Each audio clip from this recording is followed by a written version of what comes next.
Lo primero, quiero agradecer a la Asociación La Pileta y al Ayuntamiento de Illora que por tercer año consecutivo quieran contar conmigo para presentar en estas jornadas un tema que ya lo estamos haciendo un poco ciclo anual, ¿no? Que es hablar de acercarse a un periodo histórico desde la ropa o desde la cultura de la moda. Mucha gente, muchos historiadores consideran que la historia de la moda es un tema a lo mejor un poco superfluo o algo limitado para entender un periodo histórico, ¿no? Que muchos historiadores hacen la broma, ¿no? De que tanto la historia del arte como la historia de la moda o la historia del libro es un tema muy reduccionista y a lo mejor no nos hace una visión global de la historia. Sin embargo, yo creo que acercarse a un periodo histórico, a una cultura a través de su vestimenta, de su tradición textil, nos habla directamente desde su cultura, desde sus ramas transmitidas de generación en generación, porque el textil es una cultura predominantemente femenina y las mujeres, como hemos tenido la suerte o la desgracia de ser un poco las guardianas, ¿no?, de esa historia tradicional, la no hablada, la no escrita, la verbal, la de las costumbres, la de las leyendas y la de la educación. Y esa tradición que se habla en la ropa y se habla en los cuentos nos cuenta también otra parte de la historia muy importante, ¿no? Quiero pediros disculpas también por este tono de voz cascado, pero la alergia me está matando y llevo toda la semana haciendo charlas con los niños y arriba en la exposición, entonces os ha tocado ya, digamos, la parte chunga de mi garganta. Entonces, he querido poner este cuadro, inicio de la exposición, porque me parece una forma muy interesante de entender la pluralidad y ¿cómo decirlo?, la multiculturalidad que había en la Hispania de finales de la Edad Media, ¿no? Porque aquí podemos ver a mujeres en un primer momento que parecen hispanas, castellanas, pero que llevan muchísima influencia de moda nazarí.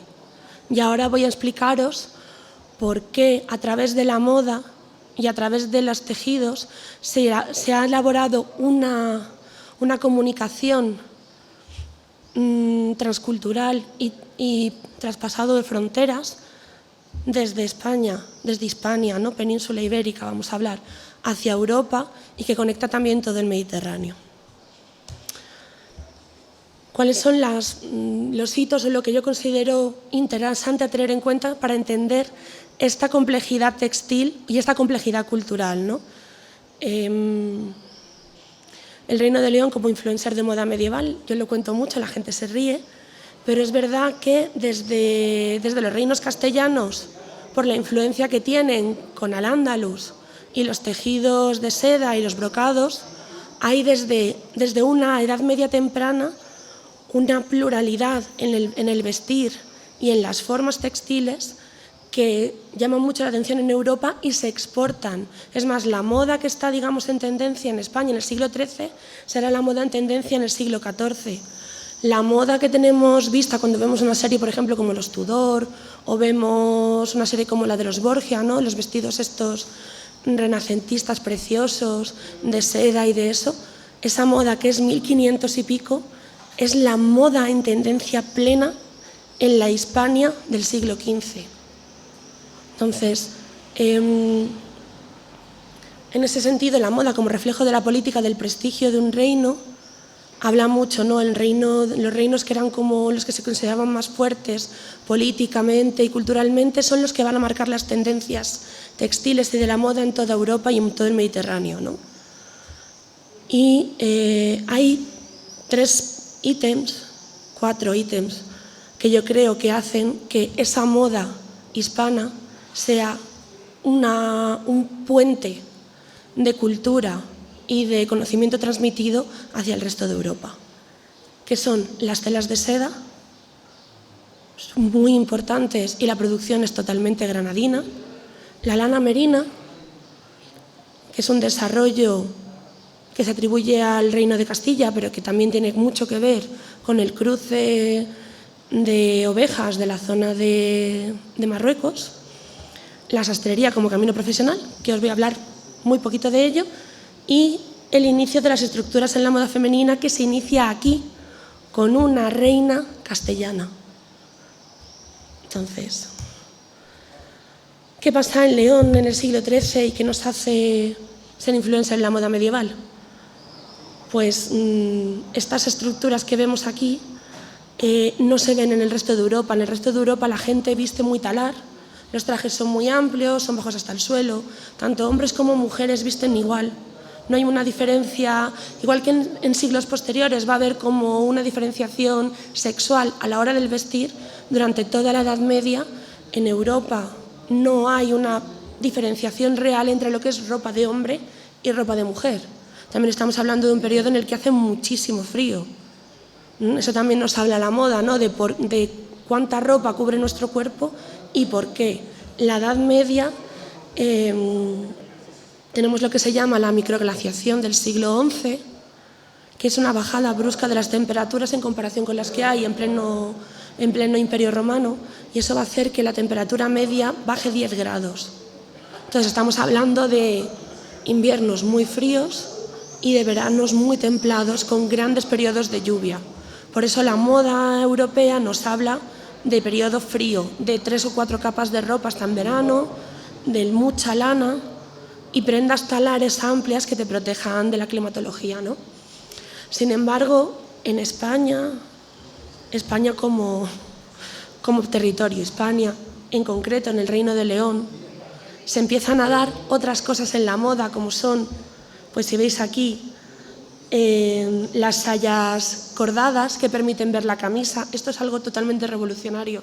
La camisa ropa interior es como si actualmente vamos enseñando el sujetador. Se consideraría revolucionario, incluso a veces impúdico.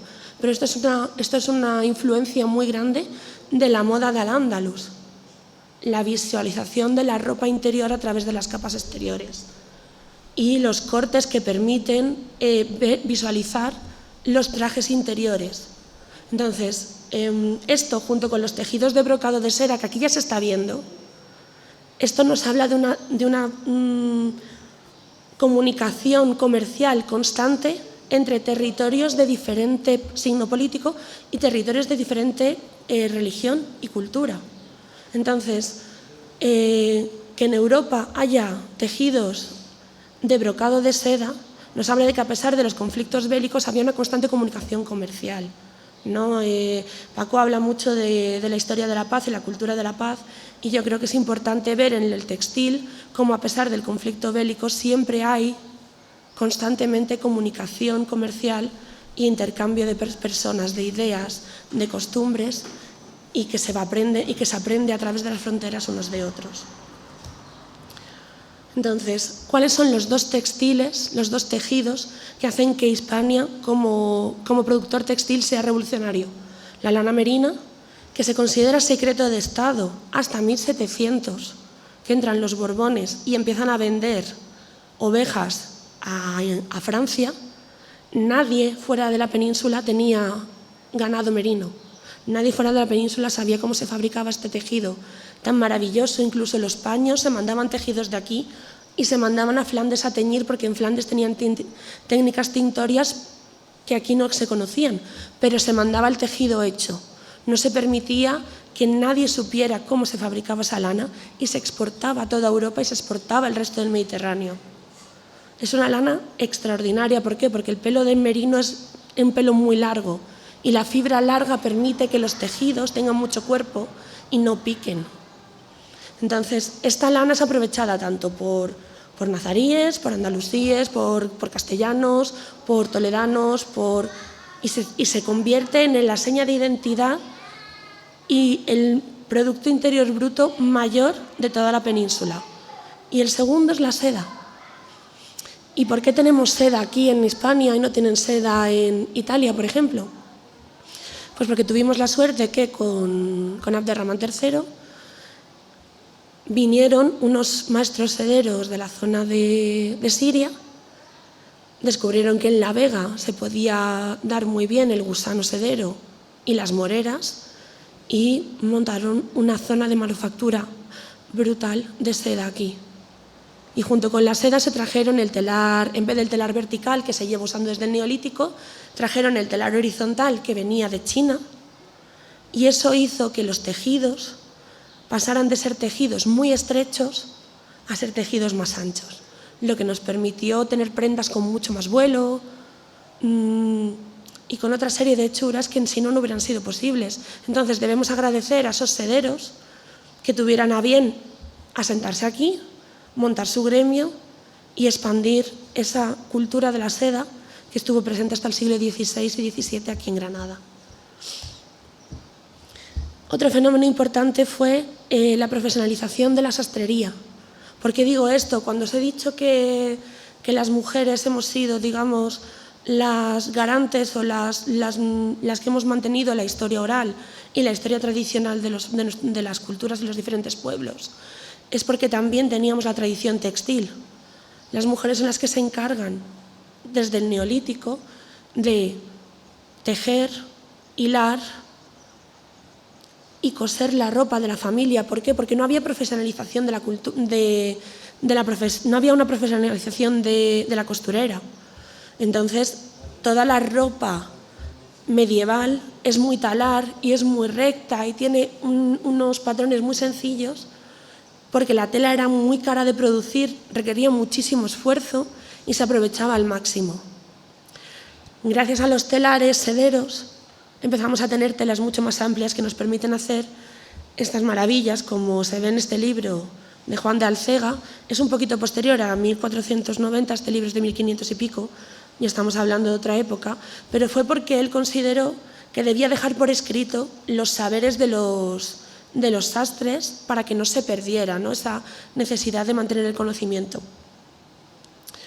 También esto ha dado la tradición, ¿no?, la dicotomía que ha dado, ¿no?, de sastre-hombre, costurera-mujer, relegando un poco el papel de la mujer en la costura, que no era real. Lo que pasa que, como ocurre en todas estas épocas, como el hombre era el que tenía, digamos, era el cabeza de familia, era el que llevaba el negocio, aunque hubiera muchas mujeres sastres y aunque hubiera muchas mujeres que cosían mucho mejor o bordaban mucho mejor o tenían una gran tradición, no se les ha permitido llevar el nombre suyo del negocio. Se ha relegado al marido o al padre o al hermano durante mucho tiempo. Pero estaban aquí. Y esta tradición textil ha conseguido pues, que tengamos todos pues, la variedad de trajes tradicionales que tenemos en Hispania y una serie de cosas que actualmente se pueden valorar y se pueden ver, ¿no? Pero este tipo de patronaje a cuerpo revolucionó la historia de la moda y luego se exporta a Europa, ¿vale? Europa va 100 años por detrás de nosotros en textil, en todo. Es impresionante. Entonces, os he traído ejemplos de cuadros españoles de moda. ¿Por qué? Ya que os enseño. Os voy a hablar un poco de las reminiscencias nazaríes que hay en la ropa, mezclado con moda castellana. Aquí estamos viendo a 3 damas que están vestidas con basquiña verdugada. ¿Eso qué es? La basquiña es una falda que lleva dentro, si veis las líneas, que lleva la falda, tanto aquí, como en el cuadro. Dentro de esas líneas hay varetas de olivo que lo que hacen es dar estructura a la tela. Hasta el siglo XV esto no se ve y esto lo pone de moda la madre de Juana la Beltraneja. Es la que lo pone de moda, lo convierte en una tendencia tan grande que hasta las campesinas lo llevan. Lo cual se sabe porque hay muchos escritos de Hernando de Talavera diciendo que hay que ver, que las mujeres van, que parece que tienen un culo muy grande, que están haciendo a la apología del atributo femenino y, como sabéis, pues a veces la Iglesia pues esas cosas no le gustaban, ¿no? Pero aquí también que vemos brocado de seda en el personaje principal y ¿veis las camisas que asoman, tanto en la que va de brocado como en la que va de rojo, que están como trabajadas con negro? Esa hechura se llama camisa a la morisca, porque era una técnica que usaban las nazaríes y que lo que hacían era labrar las camisas de algodón mezclado con lino con hilos de seda. en negro o en colores. Y eran trabajos a mano muy delicados y muy valorados por toda la cultura hispana. Todas las mujeres hispanas de bien tenían una camisa o varias labrada en seda. Isabel la Católica tiene cientos de camisas labradas en seda, hechas aquí en Granada. En los inventarios de ropa de toda la monarquía nos sirven muy bien porque nos ayudan a ver las cosas.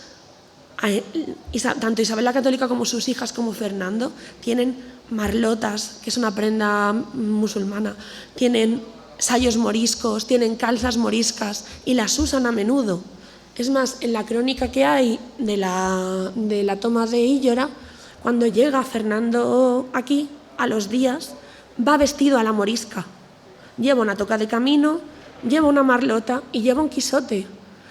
Entonces, a lo que yo voy, visualmente tú te podías cruzar con una persona en cualquier territorio de Hispania y por su aspecto no podrías saber de qué religión es ni de qué reino, porque había tal mezcla y tal interculturalidad en la ropa que era imposible discernirlos.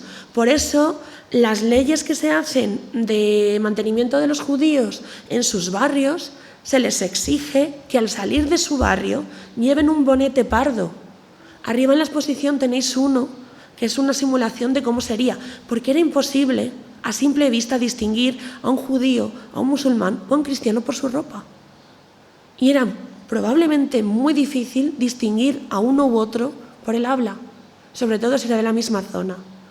Entonces, cuando yo hablo de que el textil nos ayuda a entender una problemática, o sea, un periodo histórico de otra forma que no es a través de un texto político o de un texto religioso, esto nos habla de que a pesar de las diferencias culturales o religiosas, había un entendimiento y una cultura común que se expresaban en el vestir, en las fiestas y en los cantos y que los unía a todos.